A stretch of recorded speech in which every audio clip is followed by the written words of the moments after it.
What's going on, everybody? Welcome to the Burning Hammer Podcast Live. This is one of the newer installments of things that we're potentially going to be doing moving forward. Is we would love to live stream more for the Burning Hammer Nation, the Burnt Heads. And so let us know, drop a comment if you want to see us do more stuff in the live stream field. We're considering potentially starting to go live on Mondays and Fridays on Instagram and or TikTok to sort of discuss what to expect for Monday Night Raw and Friday Night SmackDown on those respective days. But before we get any further in this live stream, you need to make sure to follow us on all of our social media. You can follow us on X at the Burnt Hammer. That is the best way to get our initial reactions to anything and everything happening in the world of professional wrestling. Like, if you don't want to wait until right now to hear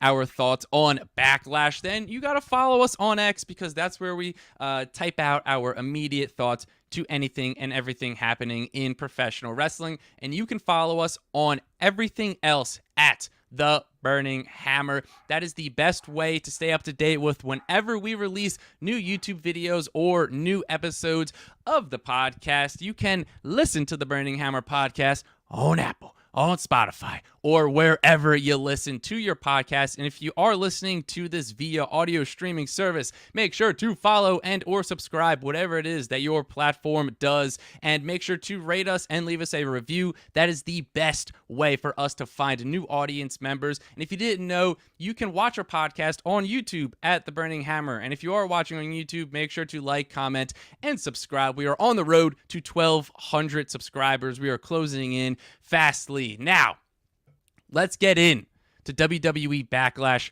match predictions. This was a really, really, really good premium live event from WWE. The crowd was insane. Truly one of the greatest crowds that I have ever witnessed on television. And before we actually hop into this, I'm going to sort of give you the scale of my grading system. Now, I know we dunk on Dave Meltzer and his 5-star grading system a lot, which is perfectly fine. I'm not going to sort of take any of that back, because we don't care that he does it. We just care that everyone makes a big deal about it, and they write reports, and they count this, that, and the third.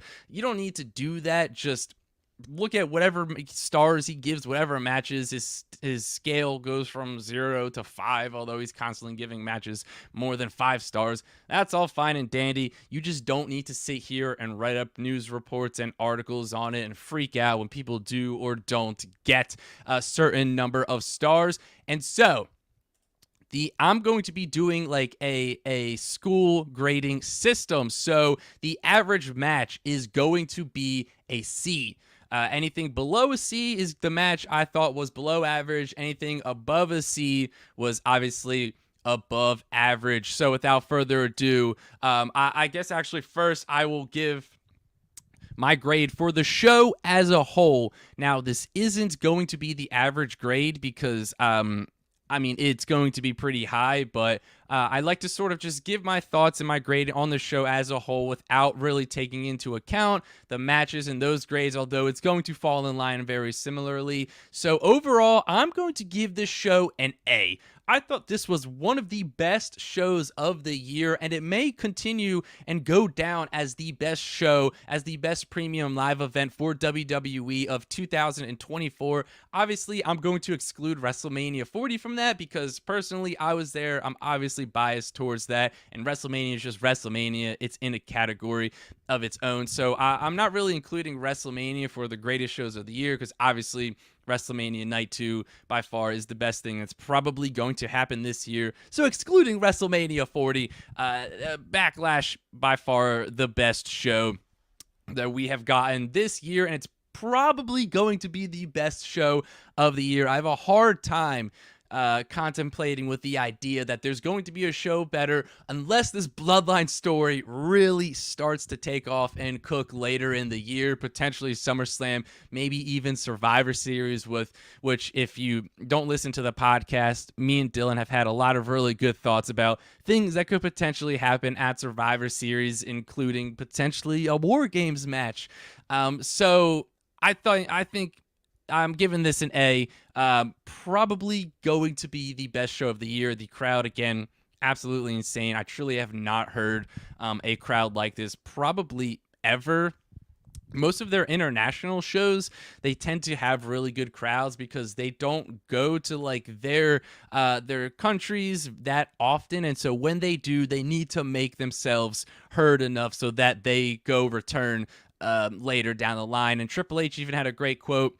They were like, or I think he said they weren't even halfway through the show, and Nick Khan texted him basically asking if they're going to run a stadium show in France. So who knows? Maybe one year we'll get SummerSlam at Backlash. Maybe we'll get the Royal Rumble in France, excuse me. Or maybe we'll get the Royal Rumble in France. And who knows? Maybe even WrestleMania will go overseas. I think that's something that could happen sooner rather than later, depending on start times and all of that good stuff. So without further ado, let's jump in to these grades, because like I said, the show is an A, so a lot of these are going to be very high grades. And kicking us off, we're going to go in order of the matches that went down at Backlash. So we're going in order, and to kick us off, we are going to be doing the tag team street fight match. Now, this initially was not a street fight, but then once both teams entered, they just started fighting each other, and it was pure chaos before the bell even rang. Nick Aldis came out and was like, you guys want to beat the hell out of each other, that's fine.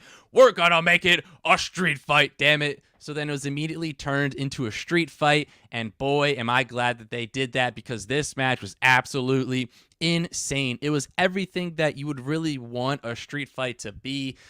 It was violent. We got a great surprise in Tonga Loa, I believe is how you pronounce his name, the Bloodline, and it is Tama Tonga's brother, one half of the Gorillas of Destiny, and things are really getting interesting now with the Bloodline story, because you've got Solo, and then you've got two brothers, and then on the other side, potentially Roman Reigns, potentially two brothers in the Usos.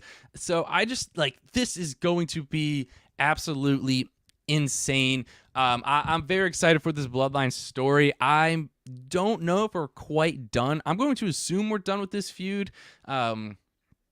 So it's going to be interesting to see like what happens with the Bloodline next, considering who they're going to like feud with and all of that good stuff. And I am very interested in it because we do have the reported signing of Jacob Fatu. So where does he fit into all of this? And if you didn't listen to last week's episode of the podcast, there are reports, and it is maybe potentially obvious, although WWE hasn't said anything about it, but there are a ton of reports, a ton of different companies confirming that Jacob Fatu has signed with WWE.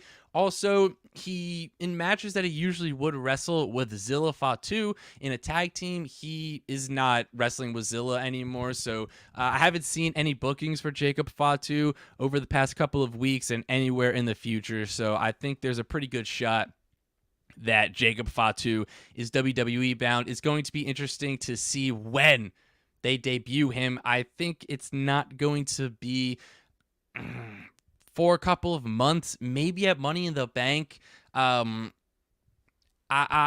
hard to tell because Triple H always says, be patient. So he's obviously going to take his time with this. We are building this up until WrestleMania 41, most likely when we're going to get Roman versus The Rock. And they did just announce that WrestleMania 41 is going to be in Las Vegas. I believe April 19th and the 20th is when it's going to be. So they pushed it back a little bit. They're trying to get a little bit of that warmer weather. I think being in Philadelphia for this year's WrestleMania kind of like made them consider pushing it back a little bit.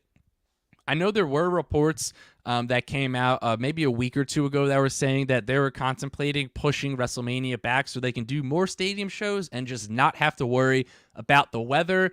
I think that's a good idea. I mean, it's like I personally doesn't really affect me when they have WrestleMania. Obviously, they're going to do what's best for storylines and all of that good stuff. They're going to space things out enough. So if they want to move it back so they can hold more stadium shows, do it, because it is a once-in-a-lifetime thing to go to a massive stadium with 70,000 plus people screaming, all for the love of professional wrestling. But let's get back to the grades here. So for this match, I'm giving it an A.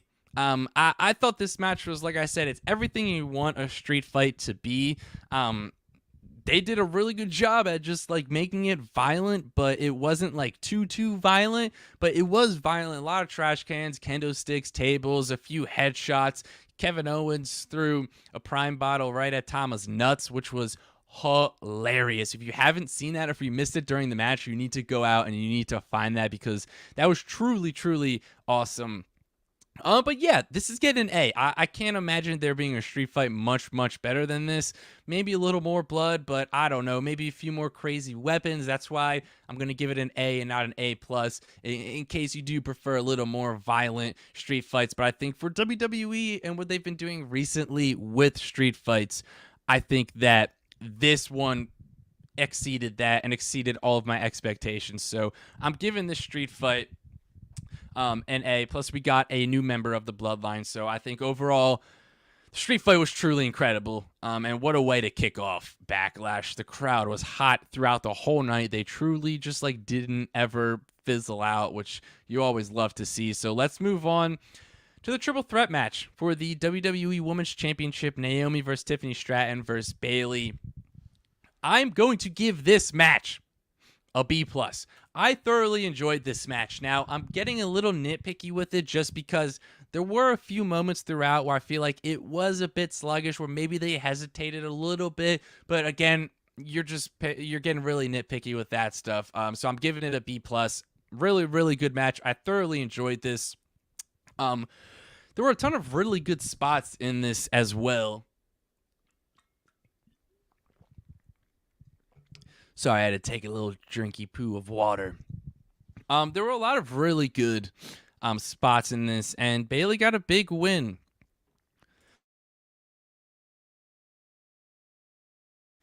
Excuse me. Yeah, Bayley got a big win. And triple threat match, obviously, you get to protect people. Bayley, you give more people opportunities at the title with Naomi and Tiffany Stratton. I think it's safe to say that Tiffany Stratton's probably a good early candidate to win the women's Money in the Bank match. I think her and Chelsea Green right now are 1-2. I would put Tiffany at 1. And I think she's a great woman to have win the briefcase and elevate her to that next level, which is what the briefcase should do. So overall, Bayley got a really good win, a big win here. Tiffany Stratton and Naomi both showed out here. Great performances by both women, by all three women involved in this. So this is getting a B+.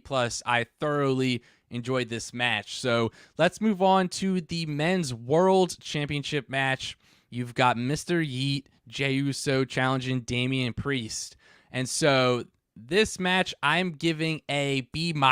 So again, above average. I did enjoy this match. I thought it was like a pretty good match, but I don't know. I feel like they could give me more with it, so that's why I'm giving it a B-. I thought it was really good, and you got the Judgment Day to interfere, and then Damian Priest was pissed that they came out to help him. Regardless, Jey Uso had his moment, and then he kind of had it ruined by the Judgment Day, which is something we talked about on the podcast, whether Judgment Day or whether Damian Priest is going to get a clean win, or if the Judgment Day is going to get involved, or was the Bloodline going to get involved. Turned out to be the Judgment Day. And Damian Priest was not happy about it. He's sort of starting to get fed up with the Judgment Day. And obviously with Rhea and Dom both being hurt right now, it's just Finn and it's just JD. So you're building those cracks more. You're getting a little more tension. And so I think if they're going to split up Judgment Day, now feels like a pretty good time to do it, or at least doing it soon when you don't have Dom or Rhea really in the picture too much. I know Dom's still around, but you can just have like Finn and JD just be like, we're out of here. Like, we're going to go tear up the tag team division. And so that's why I feel like we could potentially get the breakup sooner than maybe I thought, because I think you can have Rhea and Dom come back both healthy and be like, what the hell happened? And you can sort of have them remain as a little duo. But it's going to be interesting to like see when they actually break up. They all got drafted to the same brand. And it's going to be interesting to see how WWE handles people who weren't drafted, but who were sort of sidelined, like Charlotte. I don't think Rhea was drafted either. And so it's going to be interesting to see sort of what they do with that moving forward. I'm assuming they're both are just going to both shows are going to fight over signing them. And so I think there could be a lot of really good stuff with that. But let me know in the comments, when do you think Judgment Day is going to break up? But like I said, I gave this, I think by SummerSlam, easily they're going to be broken up. But like I said, I gave this match a B-.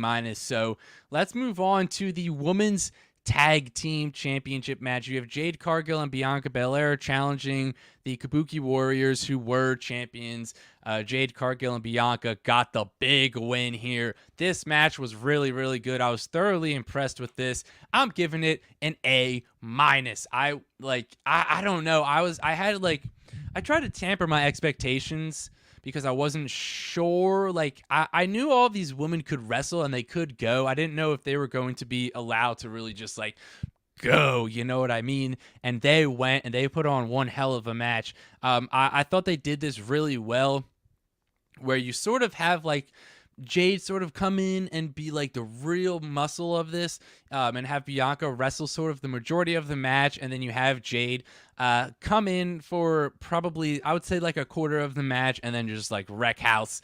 And they also worked really well as a tag team, Jade and Bianca, and they had matching gear and everything, and I just thought, man, I was really impressed with this match. I'm excited for this tag team moving forward. Like we said on the podcast, putting the titles on Jade and Bianca means that the women's tag titles are going to be featured on WWE television weekly. And so it's there. I think they go on both brands.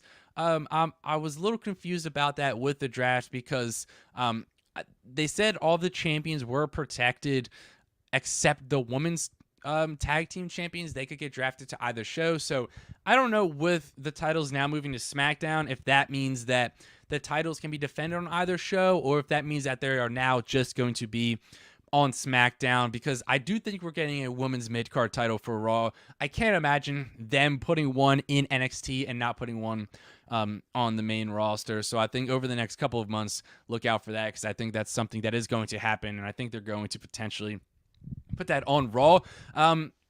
Again, really good match.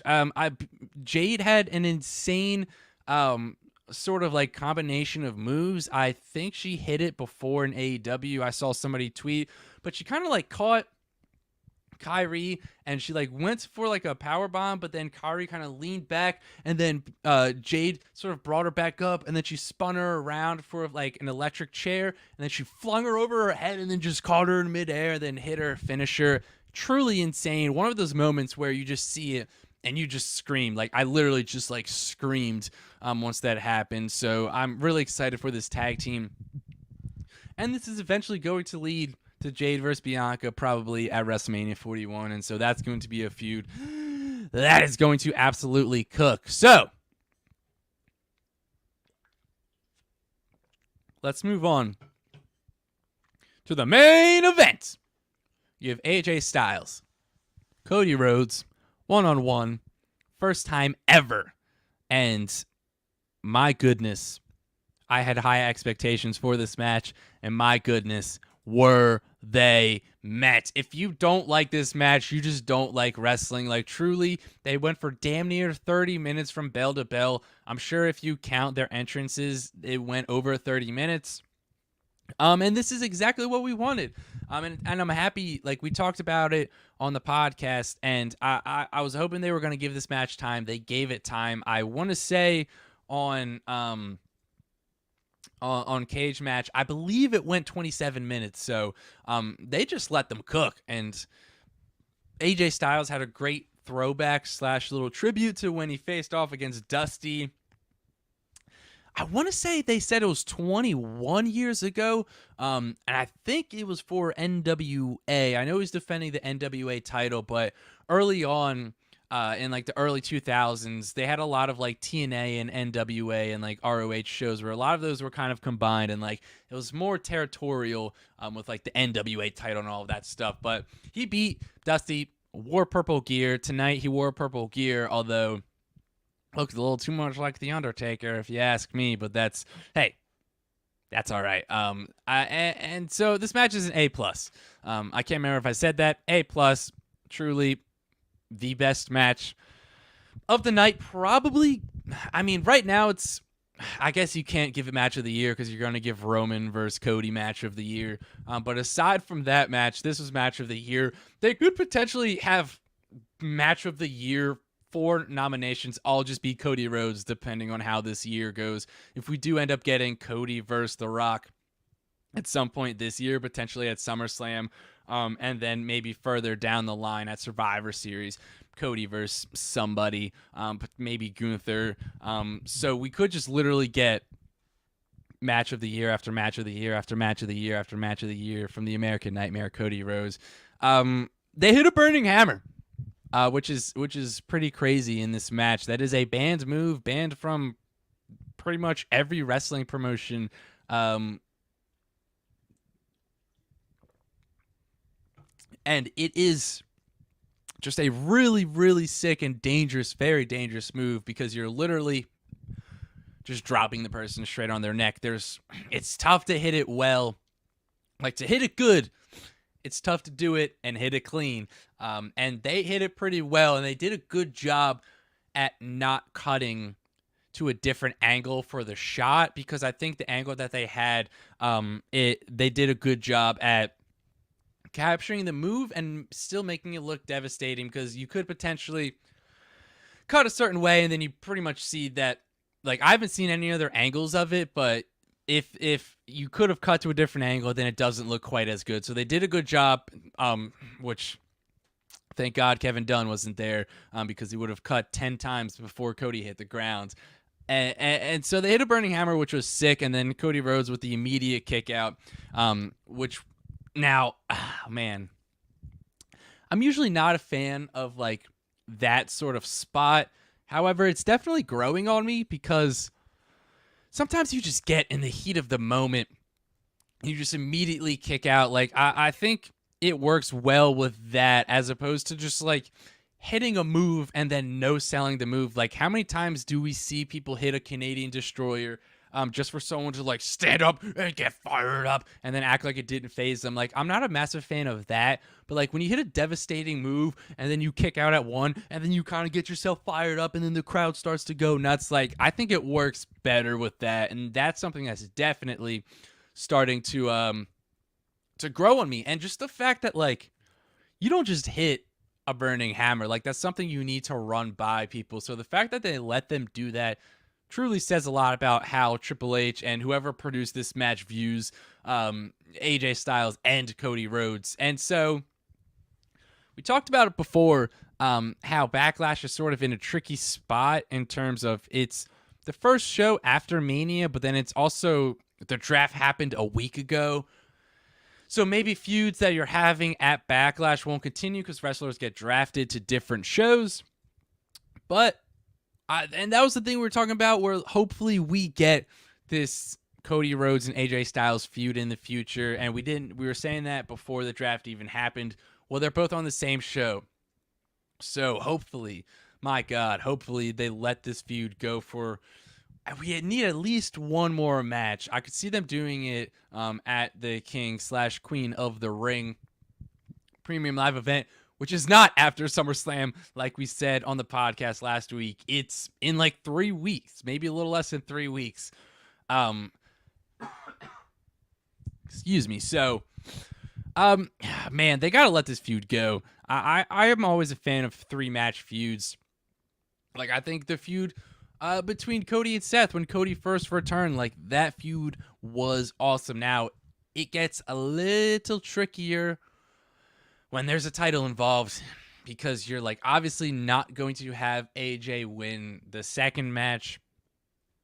And you're not going to have Cody win the third match or lose the third match. Excuse me. He's obviously going to win this. So just giving like a wrestler 3 straight losses kind of hurts them pretty badly, but AJ Styles can afford those losses. So let me know in the comments. Do you think that they're going to keep this feud going, or do you think we're getting something else, something new for Cody Rhodes with this WWE Championship run? So let's give a quick rundown of the matches. So the street fight, I gave an A. The WWE Women's Championship match, I gave a B+. The men's world title match, I gave a B-. The women's tag match, I gave an A-. And then the WWE Championship match, I gave that one an A. Overall, Backlash, A. One of the greatest shows of the year. Excluding WrestleMania, it was the best show of the year. I'm going to be interested to see how it stacks up later down the line. And I mean, man, Backlash last year was super awesome. And so I'm happy that, like, I think just Backlashes are just going to be awesome moving forward. And so I'm very excited for this. And the next, what is it? 1, 2, I want to say the next 3 Premium Live events are international, and then it's SummerSlam, and then I think you have Bash at Berlin, which is also international. So I think 4 out of the next 5 are international, which people in the United States, listen, it's bittersweet, right? You get a truly insane crowd every single time. However, you do get a bit of a weird start time, but you know, it's fine. We don't have to deal with that for most of the time, so I'm perfectly fine with having to deal with it a few times throughout the year. So, Monday Night Raw is tonight. Let's take a look at what to expect. They have loaded this show with King and Queen of the Ring tournament matches, I guess. Now, they haven't released any sort of bracket or anything like that. They literally just announced 1, 2, 3, 4, 5, 6, 7, 8 matches. And I guess they're going to just like have them through in the next coming weeks leading up to King and Queen of the Ring. And so I'm going to give my thoughts about who I think is going to win each match. And I guess on the podcast, we'll talk, or on next week's podcast, we'll talk more about King and Queen of the Ring and who we think is going to come out on top of that and all of that good stuff. Hopefully they sort of do a better job with the winners of these matches, because the King and Queen of the Ring sort of like lost its meaning and it lost that oomph over the past few years. Like I remember for like my era growing up in like the mid to late 2000s and throughout the 2010s, but really like the late 2000s, early 2010s was kind of like my generation's prime. King Booker, like you had a lot of like really good runs for King and Queen of the Ring, and so I'm hoping they sort of get back to that and have it mean something, man. So let's go over these matches. So to start off with the Queen of the Ring matches, you've got Natalya versus Io. You've got Zoe Stark versus Ivy Nile. You've got Lyra Valkyria versus Asuka. Sorry, I always mess up her name, and it's very frustrating because it's not that hard to pronounce. You've got Zelina Vega versus Shayna Baszler. Now, those are for the women's matches, the Queen of the Rings. And so let's see. Natalya versus Io. Man, you gotta assume Io's gonna win that one. You've got Zoe Stark versus Ivy Nile. Oh, man. That one's tough. That one I can truly see going either way. Especially with Shayna Baszler in this. I'm going to take Zoe Stark. I think this leads to Zoe versus Shayna within the next week or two, whenever they end up doing these matches. Then you have Lyra versus Asuka. Another tough one. Gosh. I mean, I can see both women winning. Lyra just got drafted. Asuka, man, maybe they do Io. Just let Io and Asuka cook. I like the way that sounds. Oh gosh. I'm gonna take Asuka here. You know that she just lost her tag title. And so I think like just giving her a win in the Queen of the Ring, I guess tournament, or are they qualifying matches? Hold on, let me check WWE really quick just to get the official. I guess it's a tournament. Yes, the tournaments. All right, yeah, the tournament begins.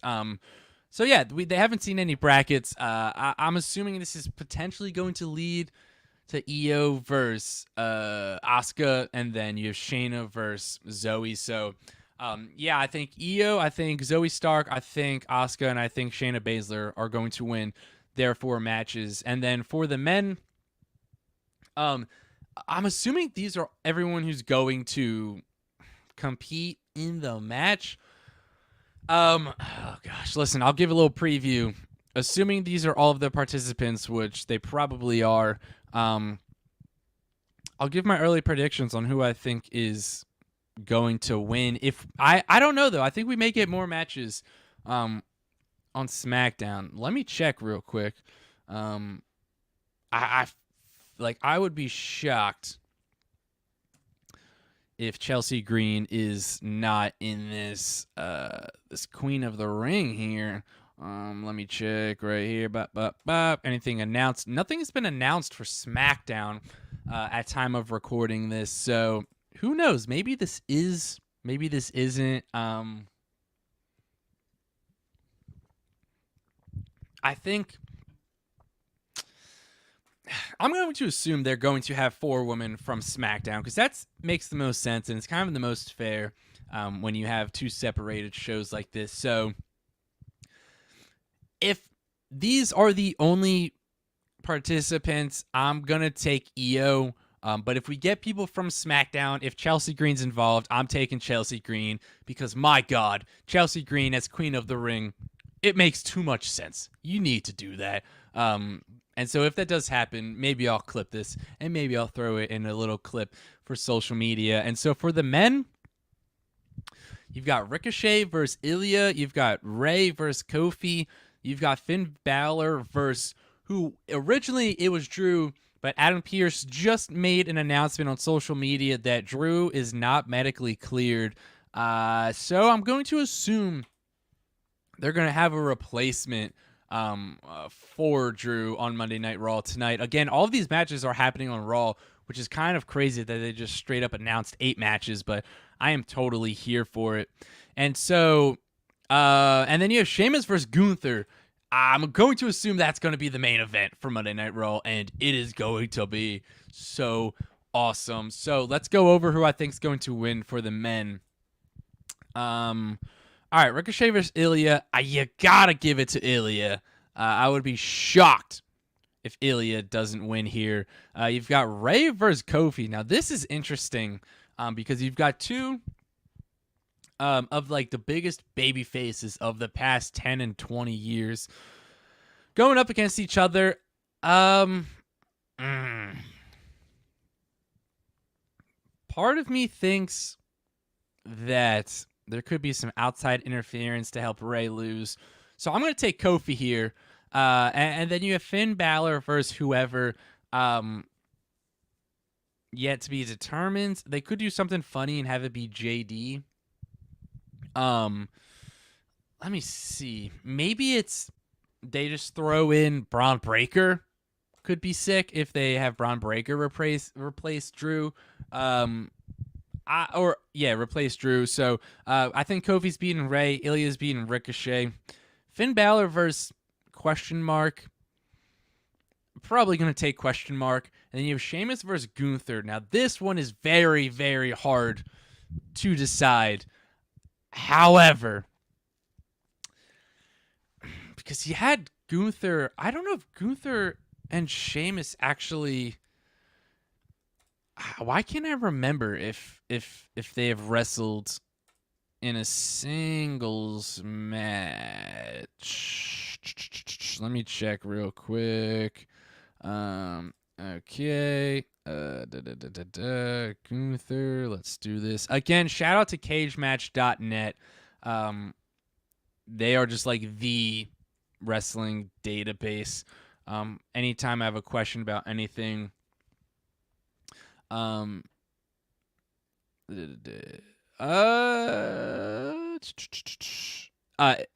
I have a question about anything, or if you want to see title reigns or anything like that, head over to Cage Match. So they have wrestled in singles action before. Not, I don't think on a premium live event. It's all been like house shows. But I am just giving like a quick little scan here. So yeah, this one's tough. I'm going to take Gunther here. I think Ludwig's going to get involved to help Gunther win because I think we're setting up Gunther versus Ilya. It's a slam dunk. I mean, it makes the most sense. And in terms of winners, regardless of who you have for SmackDown, which, again, I would be shocked if they don't throw in some SmackDown participants here. I'm assuming they will, but maybe they'll do less because SmackDown's only 2 hours, obviously. But it doesn't matter who competes from SmackDown. Gunther's going to win the King of the Ring. He is the King of the Ring. It makes the most sense. He's the ring general, for Pete's sake. So, yeah, I think Gunther gets Sheamus. I think we get that rematch of Ilya versus Gunther at some point, maybe next week, maybe in 2 weeks, but that's going to do it. I gave my match card grades. We took a look at what to expect for Monday Night Raw. Now, if you want us to live stream more, definitely let us know in the comments down below. I think we may do it like on like TikTok and Instagram, potentially moving forward on Mondays and Fridays. If you want us to do like a watch along, I'm contemplating doing a watch along for like the WWE series that's on the Roku channel, of sort of maybe doing like a Sunday night, doing a watch along, potentially on Twitch or something like that. So drop a comment, let me know all of that good stuff. Again, make sure to follow us on X at The Burnt Hammer. Follow us on everything else at The Burning Hammer.